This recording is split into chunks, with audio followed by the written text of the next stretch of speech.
दोस्तों साडे भाई ने शराज उर्फ नुकरा, इनू सारे भाई नुकरे का नाम तो जानते हैं, हर मंडी च मशहूर है।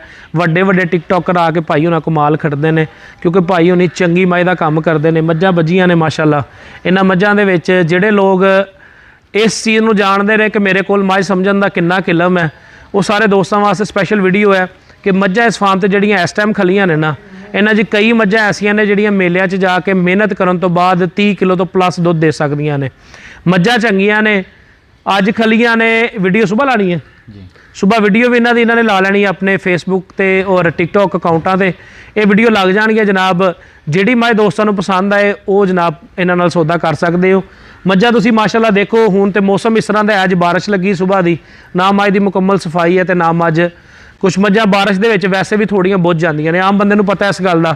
मझां खड़ियां ने नॉर्मल, चवाई दा तकरीबन अजे 1 घंटा टाइम रहिंदा तो सारियां मझी माशाअल्लाह थल्लेओं भी पूरियां फिट ने। मझां कलियां ये नहीं खड़ियां, मझां तकरीबन 18 तो 19 खड़ियां ने, कोई 6 7 8 अंदर लगियां ने, 6 7 इत्थे खड़ियां ने। कोई गावां फार्म के उत्ते क्रॉस दियां गावां खड़ियां ने, जिन्हां गावां ते मैं हमेशा गल करदा वां कि फार्म ते तुसीं ओह गां रखो जिहड़ी गां हमेशा चंगा काम करे, गर्मी नूं बर्दाश्त करे, सर्दी नूं बर्दाश्त करे, दुध की पैदावार अच्छी होवे ते बीमारियां दा लोड घट होवे। अगे और तो तुसीं सीमन चंगा रखवा के मजीद चंगा उहदे कोलों बच्चा लै सको। मुनासब ते क्वालिटी वाले जानवर जो तुसीं अपने फार्म ते रखदे हो, 2 रखण नालों बेहतर है 1 रख लो, लेकिन वो रखो जिहड़ी दोवां दा काम एक जानवर करे।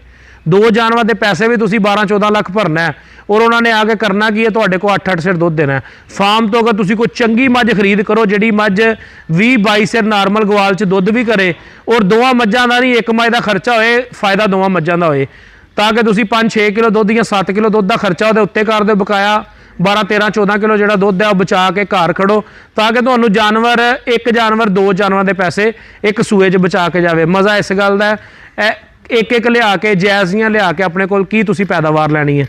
चंगी मझ की कीमत भी चंगी होएगी, इत्थे जिहड़ियां चंगियां ने कीमत च भी मुनासब ने, ते माशाअल्लाह मझी भी खानदानी ने। जो आओगे इंशाअल्लाह मझी आके लाइव देख के 2 टाइम रह के चवाई भी करना चाहो, नैट के उत्ते खरीद करना चाहो तो भी खरीद कर दें।